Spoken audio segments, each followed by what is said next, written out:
First, you showed it. I find it. How many have you indicted? Excuse me. I'm going to answer the question. Answer my question. No. At 3:17 a.m. Eastern Time, federal agents breached a warehouse in Miami's Doral Industrial District and discovered what prosecutors are calling the largest concealed cash operation ever uncovered on the East Coast.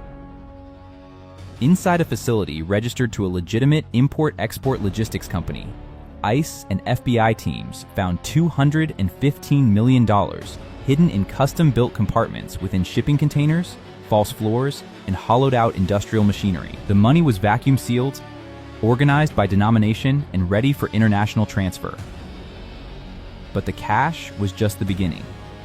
What federal investigators found in the digital records seized from that warehouse would expose a Sinaloa cartel financial empire that had been operating for over a decade, moving billions of dollars through South Florida's shipping corridors, while disguised as one of Miami's most successful business operations. The man behind it, a U.S.-based cartel financial executive named Marcus Eduardo Vargas, had built a corporate front so convincing that he sat on Chamber of Commerce boards, donated to political campaigns, and was featured in business magazines as an immigrant success story. What you are about to hear is how a Mexican drug cartel turned Miami into a money laundering fortress, how they used America's own logistics infrastructure to move narcotics and cash across continents, and how federal authorities finally brought it all crashing down. And if you think $200 million in cash sounds massive, wait until you see the full scope of what they were hiding. 3:17 a.m. Doral Industrial District, Miami, Florida.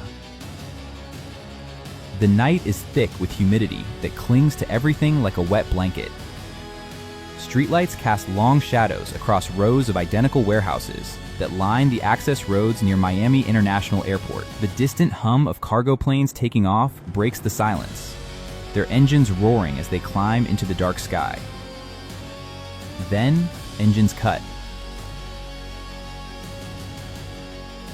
Dozens of black tactical vehicles roll to a stop outside Vargas Global Logistics, a sprawling facility that handles shipments for companies across Latin America, the Caribbean, and the United States.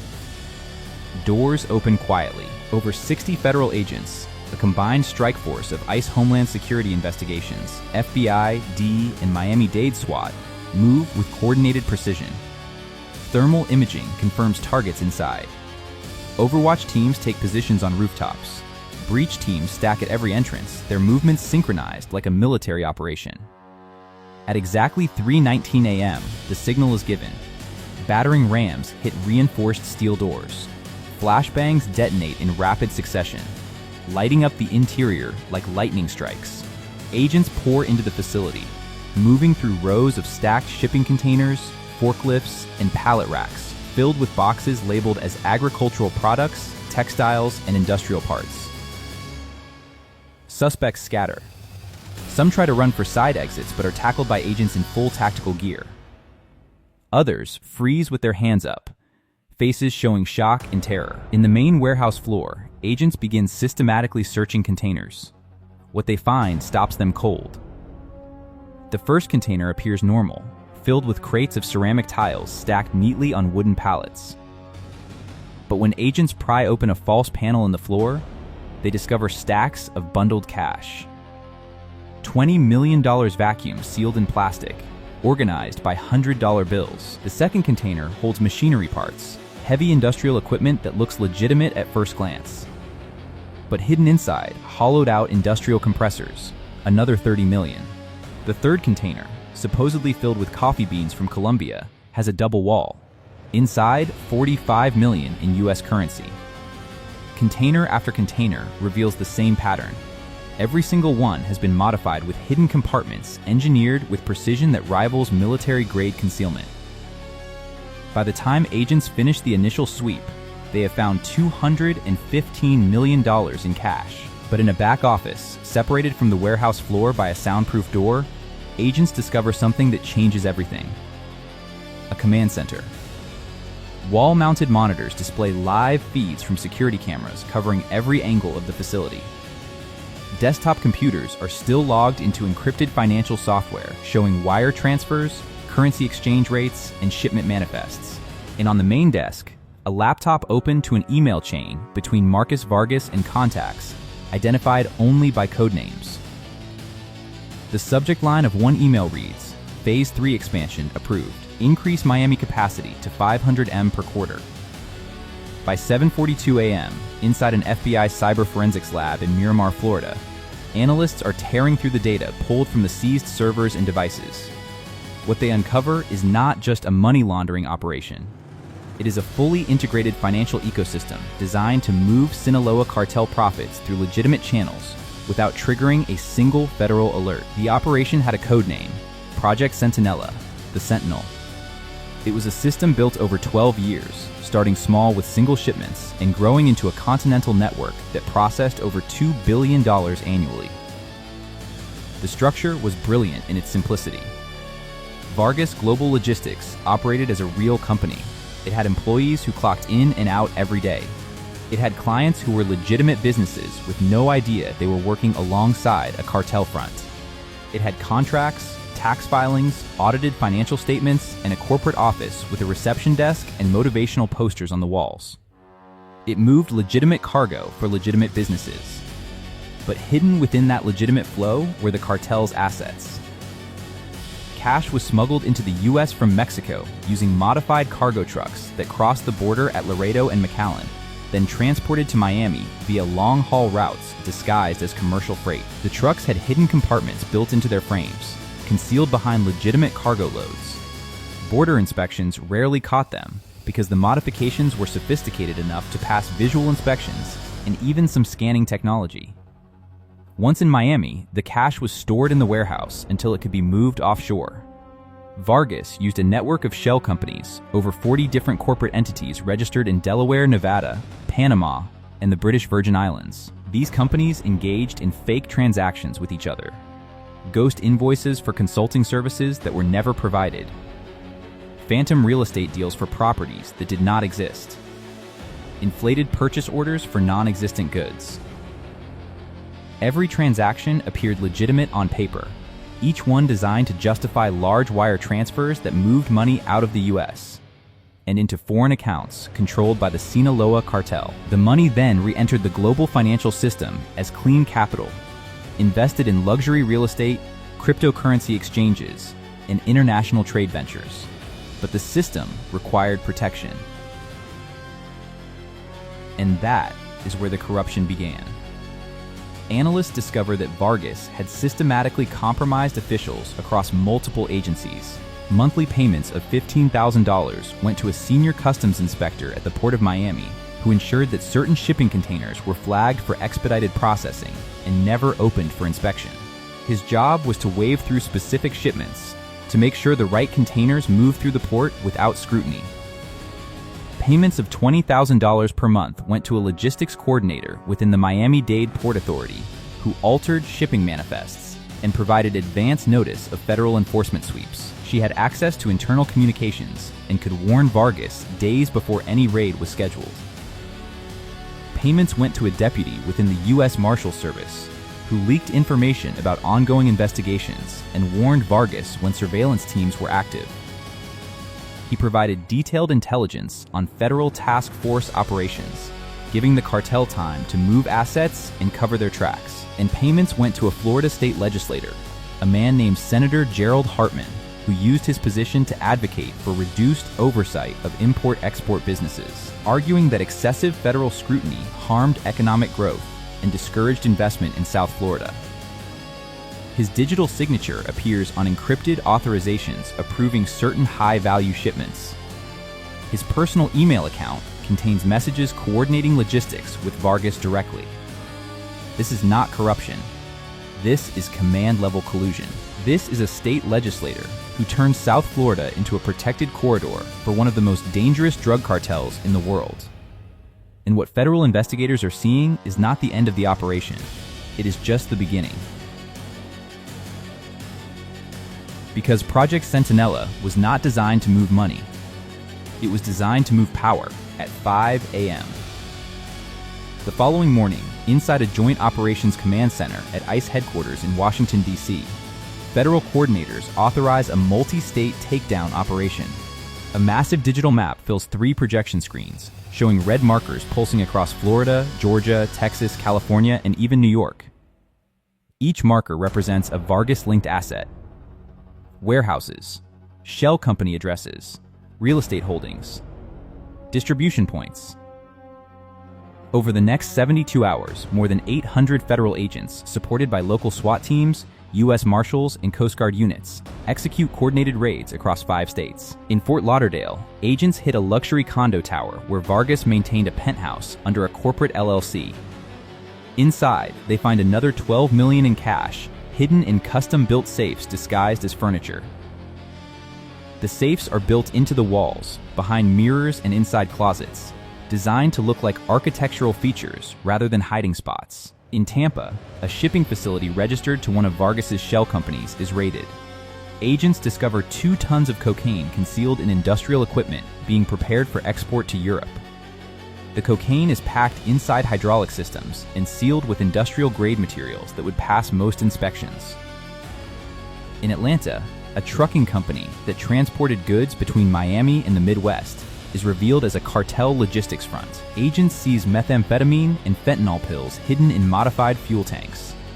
The drugs are vacuum sealed and submerged in diesel fuel to mask any scent from drug-sniffing dogs. In Houston, a warehouse near the port yields $40 million in bulk cash and ledgers showing payments to cartel operatives in Mexico. The ledgers are handwritten in coded language, but forensic accountants are able to decode them and trace payments back to specific individuals. In Los Angeles, federal agents arrest a cryptocurrency broker who facilitated digital transfers for Vargas, converting cartel cash into Bitcoin and then back into dollars through offshore exchanges. He operated from a small office in downtown LA, presenting himself as a legitimate fintech consultant. And in New York, agents raid a Manhattan real estate investment firm that purchased luxury properties using laundered cartel money funneled through Vargas's network. The properties include penthouses, commercial buildings, and even a hotel. The raids are relentless. Helicopters circle above, their rotors cutting through the air as spotlights sweep across buildings. Armored vehicles block streets. Coast Guard cutters patrol Miami's shipping lanes, intercepting vessels suspected of carrying cartel cargo. By the end of the 3rd day, federal authorities have seized $263 million in cash, over 3 tons of cocaine, 1.5 tons of methamphetamine, 600 kilograms of heroin, and 1.8 million fentanyl pills. They have arrested 74 individuals, including 19 suspected cartel operatives, 23 employees of Vargas's companies, 14 financial facilitators, and 18 corrupt officials or law enforcement personnel. And they have dismantled a network that prosecutors estimate moved over $2 billion per year through South Florida alone.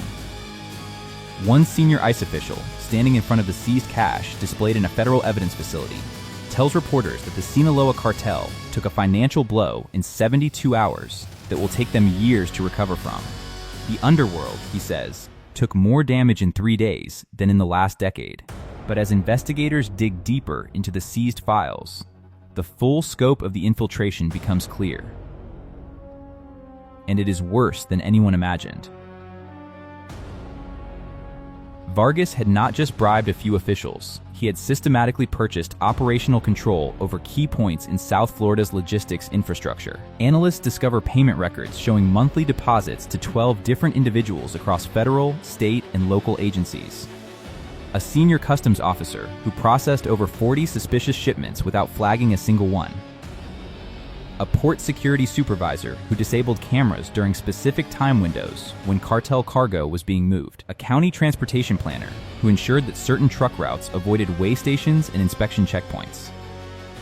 A federal probation officer who provided early release recommendations for cartel members arrested on minor charges. And Senator Gerald Hartman, who not only advocated for policy changes that benefited the cartel, but also used his political connections to delay federal investigations and pressure agencies to redirect resources away from South Florida operations. Internal emails show Hartman coordinating directly with Vargas on legislative strategy. One email, sent 8 months before the raids, reads, "New port oversight bill delayed. Your operations are secure for another fiscal year." Another email discusses campaign contributions funneled through Vargas's shell companies to Hartman's re-election fund.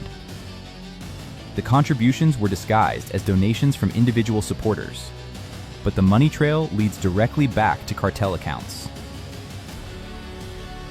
And a third email, chilling in its clarity, states, "As long as I hold this seat, Miami belongs to us." For honest federal agents and local officers who spent years trying to fight cartel operations in South Florida, the revelation is devastating. One ICE agent, speaking off the record, describes it as fighting a war where your own commanders were feeding intelligence to the enemy. Another FBI agent recalls the frustration of seeing investigations stall for no apparent reason, only to discover later that the delays were orchestrated by compromised officials. The betrayal runs deep. Federal authorities arrest the customs inspector at his home in Coral Gables. They arrest the port security supervisor during his shift at the Port of Miami. They arrest the transportation planner in his office at the county building. And they arrest Senator Gerald Hartman at his campaign office in Tallahassee, leading him out in handcuffs in front of news cameras as reporters shout questions. The system, federal prosecutors announce, will be rebuilt from the ground up. Every official, every agent, every process will be scrutinized. Trust will be earned back one case at a time, because what the Sinaloa cartel did in South Florida was not just infiltration. It was the construction of a parallel enforcement system, a second government that answered to them. But the network was not limited to Florida. Financial records show that Vargas's operation extended across the entire eastern United States and into the Caribbean. Shipping routes connected Miami to San Juan, Puerto Rico, where cartel cash was moved through casinos and luxury resorts. Trucking routes connected Miami to distribution hubs in Charlotte, Atlanta, and Baltimore. Shell companies owned properties in Manhattan, Washington, D.C., and Boston, and offshore accounts held investments in legitimate businesses across 12 countries, including hotels in Panama, construction firms in Costa Rica, and agricultural exporters in Colombia. The Sinaloa cartel had not just infiltrated Miami, they had turned the entire East Coast into a financial highway. At peak efficiency, analysts estimate the network could move over 20 tons of narcotics per month and process over $500 million in cash per quarter. Shipping manifests were altered to show lower weights. Weigh stations were bypassed using pre-approved routes.